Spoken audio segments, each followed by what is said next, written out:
Hey, guys. Oh, big gulps, huh? All right. Well, see you later. Only Jim Carrey can make a joke like this work. If literally any other comedian, actor, or person tried to pull a face or joke like this off, for me, it would honestly just be cringe or corny. Alrighty then. However, for some reason, when this man does it, he freaking nails it, and he gets a chuckle out of me every single time. But this Jim Carrey doesn't even exist anymore. I don't exist. As a matter of fact, people are literally saying this is not Jim Carrey at all, and just some dude in a mask. And I was like, I'm dead. But why? Why are people saying this? Is this actually a clone of Jim Carrey, or did the guy just get older and have some bad cosmetic work done? You got a little more work done, huh? Yeah, just a little bit, just a tweak. And how did this man go from being homeless and sleeping in his car with his entire family to becoming one of the greatest comedians and actors of all time? But most importantly, but before we get into the video, I gotta thank my sponsor, Nobody.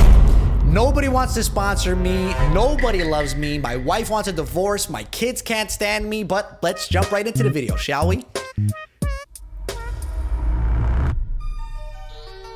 It's the 70s, and Jim was just a young whippersnapper trying to be as loved and as funny as his own dad was. You know, I look at my father, who is a real interesting character, and I think I'm going to be a great character when I get old, you know? Like, my father is the happiest man on the face of the earth. Your father was funny. Yeah, very funny. Like you?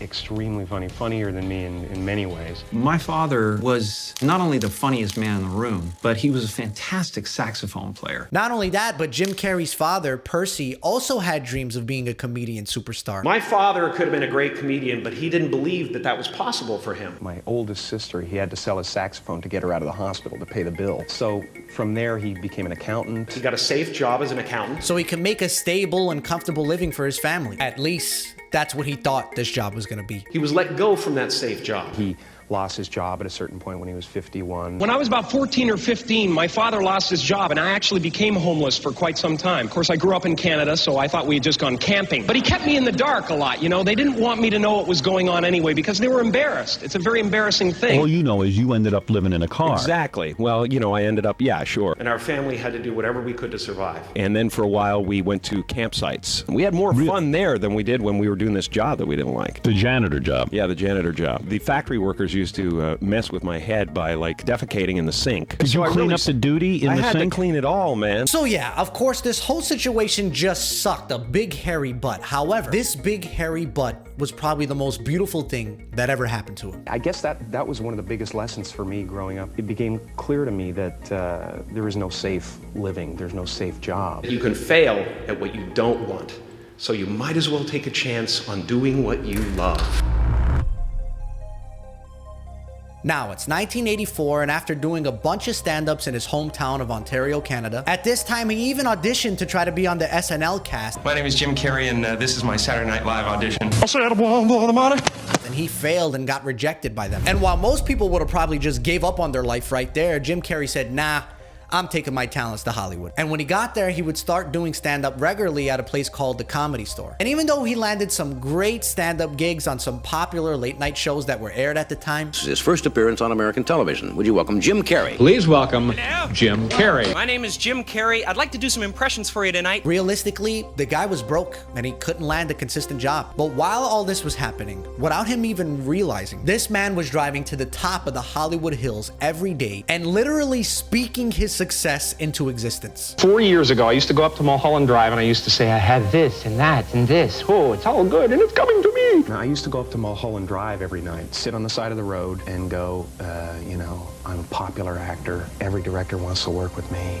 And I used to, like, open my arms and imagine things, you know, things that I wanted to come in my way. And I actually wrote myself a check, and this is for real. This is not a joke. I wrote a check out to myself for $10 million. I wrote myself a check for $10 million per picture. This is by Thanksgiving 1995. And I put it in my wallet and I carried it for that many years. And then 10 years later, this man actually cashed a check for $10 million for a movie called Dumb and Dumber. Good day, mate.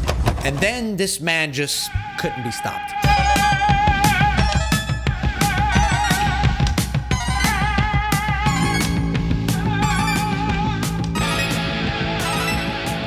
While while this guy was on this crazy hot streak and it felt like he just couldn't miss, he decided to take a pay cut to do a movie called The Truman Show. And honestly, if you're watching this video and you somehow never seen this movie in your life, I need you to do me a big favor and slap both of your butt cheeks extremely hard, shut this video off, and then run to the biggest TV you have in your house and put it on right now. Because this isn't just a good movie, man. It's one of the best films I've ever seen in my life. It's one of those movies that after you watch it, it just stays with you for days. And it really makes you look at your whole life and the whole world completely differently. Honestly, just talking about it right now, I got chills. I got goose pimples going up my neck right now. And that's exactly why if you ask me what the heck happened to Jim Carrey, honestly, I think it was this movie. Now, if you've never seen it and you have no idea what I'm talking about, just to give you an idea without spoiling anything, it's about a man whose whole life is secretly a television show. This movie has no reason being this good and making you think this deep about life in general. Because it was so freaking good that truthfully, I don't think Jim Carrey has been the same since he starred in this movie. There is no me. Jim Carrey is gone, actually never existed. There's no meaning to any of this. I don't exist. There is no me. There's no you. No. None of that's this is the key. real? Nope.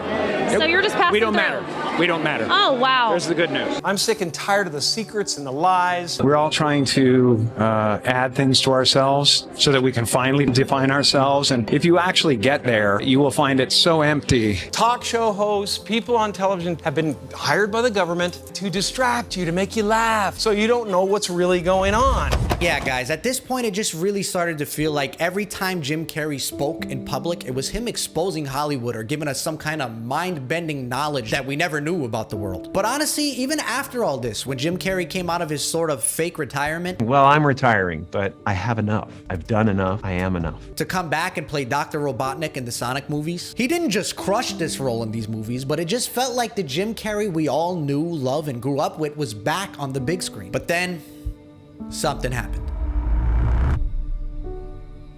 So this is the guy a few months ago at another award show for some sort of rock thing. I don't know what the name of it is. And sure, he looks old, but that's still Jim Carrey in there. Like, I can still see the guy's soul in there, you know what I'm saying? But this is him right now. And look, I don't know who the main guy is who started this conspiracy, but whoever's running these conspiracies on TikTok and Twitter need to start writing for movies and novels, because my God, these guys know how to get in your head and really make you question all things in reality and even who you are as a person. Because look at this, bro.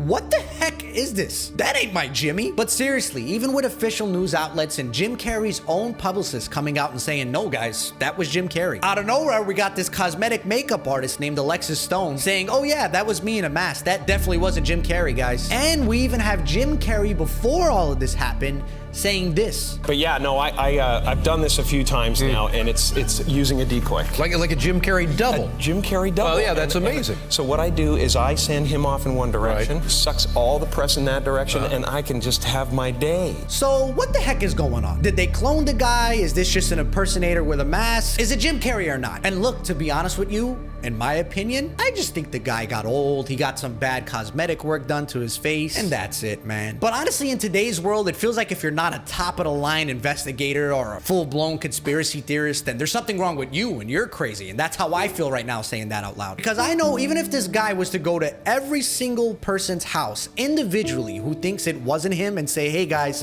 it's me, Jim Carrey, that was me, everyone still probably wouldn't believe it. They'd say, get the heck out of my house, call the police. You're not my Jimmy boy. But look, if there's one thing I can take away from this guy's amazing career and life story and even these conspiracies, is that there really is the power of life and death in the tongue. Whatever you say, believe, and manifest with all of your heart, good or bad, it will happen. And this man's life is complete proof of that. I mean, guys, it's literally a Bible verse. So for me, I know if I continue to put the Lord first every day in my life and only speak and believe positive things over me and my family, the Lord will 100% provide all of my needs. And I know for a fact that he's gonna do it for you too. I'm saying I'm the proof that you can ask the universe for it. Ultimately, I believe that suffering leads to salvation, just as Christ did on the cross. He suffered terribly to the point of doubt, a feeling of absolute abandonment. Then there was a decision to be made. And the decision was to look upon the people who were causing that suffering with compassion and with forgiveness. And that's what opens the gates of heaven for all of us.